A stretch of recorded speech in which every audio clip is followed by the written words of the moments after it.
استغفر اللہ ربی من کل ذنب واتوب الیہ استغفر اللہ ربی من کل ذنب واتوب الیہ، یا یہ دعا پڑھیں گے استغفر اللہ الذی لا الہ الا ہو لا الہ الا هو الحی القیوم واتوب الیہ۔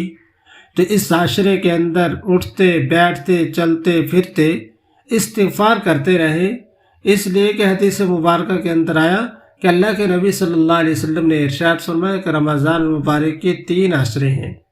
پہلا عشرہ رحمت کا ہے، دوسرا عشرہ مغفرت کا بخشش کا ہے، اور تیسرا عشرہ عتق من النار جہنم سے خلاصی کا عشرہ ہے۔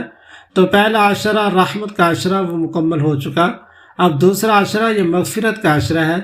اس عشرے کے اندر ہم اللہ کے حضور دعا کر کے اپنی بخشش کروا لیں، اپنے گناہوں کی معافی مانگ لیں، اور اللہ رب العزت کے حضور سے اپنے توبہ قبول کروا لیں، توبہ استغفار کریں۔